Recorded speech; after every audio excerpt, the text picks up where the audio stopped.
What comes to mind when I say the word religion? Love? Hate? War? Peace? Community? Or isolation?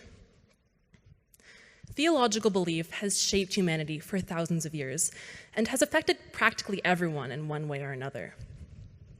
Something as powerful as religion has powerful feelings associated with it.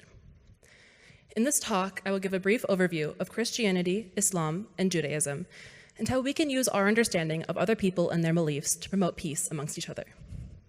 I'll be focusing on the U.S. because of its rich diversity of religious and secular thought and its relevance to us as we interact with others. I couldn't come up here and say, religion is good or religion is harmful, because it is not all good or all harmful. Something as widespread as religion cannot be defined with blanket statements like these. Even getting more specific, I cannot say that all Christians, for example, celebrate Easter, because they don't. So when I state things about any group in this speech, note that this cannot encompass the practices of everyone in that group, but is instead a generalization based on the commonly accepted opinion of each group. So when I say Christians celebrate Easter, I mean that Easter is a Christian holiday that most Christians celebrate. Despite it being easy to recognize, religion is deceivingly hard to define. I encourage you all to take a moment and reflect on how you define it. I can't tell you the correct answer because there isn't one. It could be argued that religion is the worship of a god or gods, but there are also non-theist religions like Buddhism and Taoism. So then, without it being defined by gods, the boundaries between religion and culture or philosophy can grow fuzzy. Can these concepts even be separated? I bring this up not to send you into a spiral, but to highlight that so much about religion, beyond just which one you adhere to or not, is extremely personal and subjective. This leaves society vulnerable to disagreement and hate. So my hope with this talk is that by providing some objective facts of three religions, we can understand each other better. Christianity is the most common religion in the US, with approximately 210 million members. Christians are defined by their view on Jesus Christ of Nazareth, that he is both God and man. This is most commonly viewed through the Holy Trinity, made up of the Father, the Son, and the Holy Spirit, all of whom are God. Speaking of threes, there are three main branches of Christianity, all with the same core beliefs but differing interpretations. These branches are Orthodox, Protestant, and Catholic. Many differences between the three arose due to their geographical and historical backgrounds. Some differences surround the involvement of the Bible, the people, and the church in faith itself, and how literally holy text should be taken. The Christian holy book is the Bible, consisting of the New Testament and the Old Testament. The Bible is a compilation of stories from those who have interacted with God in some way.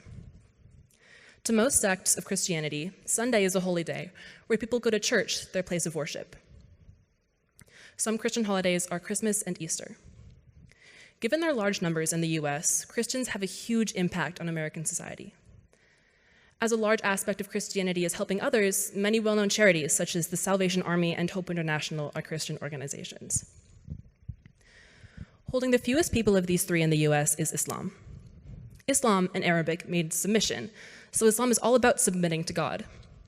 It is made up of 5 pillars. Shahada is the declaration of faith, stating that there is only one God and that Muhammad is the messenger of God.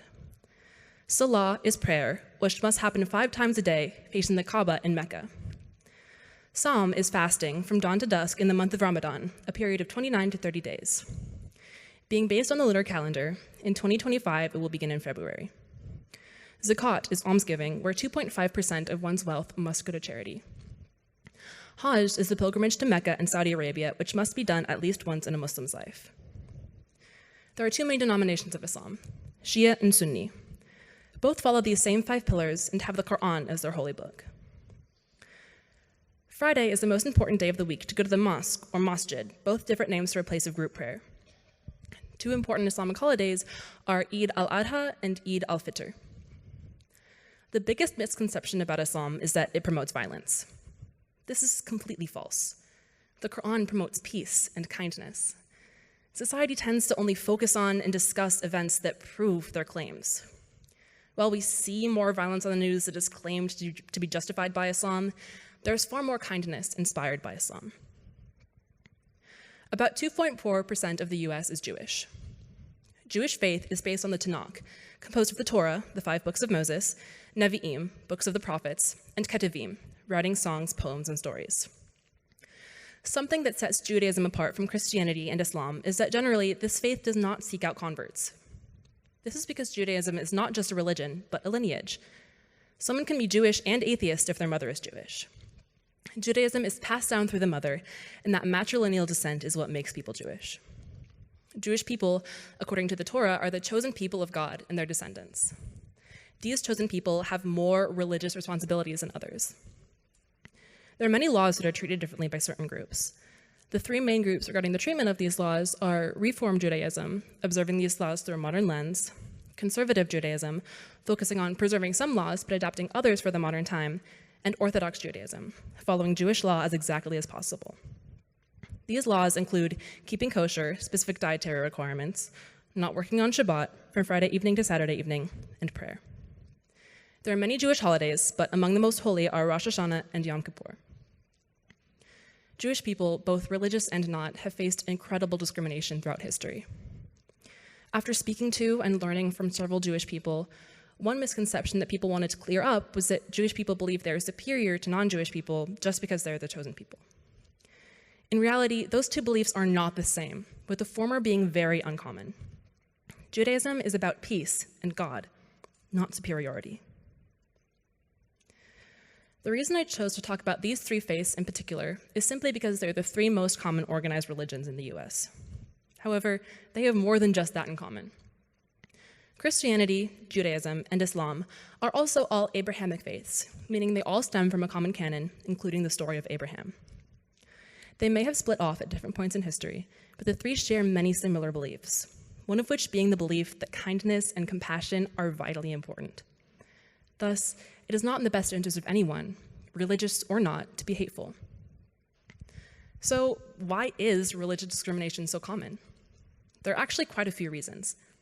For one, religion evokes strong feelings in most people. The loyalty to and love for a particular faith can make any others feel like, well, others, us and them. But tolerating different beliefs does not make one's own any less valid. Similarly, for many, religion is integral to their upbringing. If a person has been told something their entire life, it can be difficult to undo any instilled tribalism. But this deconstruction of harmful beliefs is a vital step towards a world where religion is truly free. The following 2 motivators for religious discrimination are also common motivators for many other kinds of discrimination: race and politics. Despite technology making information widespread, religion is still very regional. Hate directed towards a given religion often stems from hate towards a group of people who predominantly practice that religion. Then, like Judaism, there are groups who are both an ethnicity and a religion. In order to make sense of complicated circumstances, people tend to make generalizations. This can be dangerous, especially when it comes to religion and politics. Assuming that all people of a certain religion believe the same thing about a secular issue is like assuming that everyone in Trader Joe's likes my shirt because maybe the cashier complimented it. Another extremely common cause of discrimination is fear, specifically fear of the unknown. People make assumptions about and even hate things they don't understand. My hope is that each of you can take something away from this talk and use that knowledge to combat fear. One thing that is not often discussed is hate towards religion from non-religious people. As a teenager, this is something I see far too often. Many people have had negative experiences with religion, causing them to step away from religious life. Others simply don't believe in any faith. These are both completely okay. Religion is powerful, so it makes total sense that in the wrong hands, that power can cause pain. However, when someone immediately judges any religious person based on personal experience, that is still discrimination.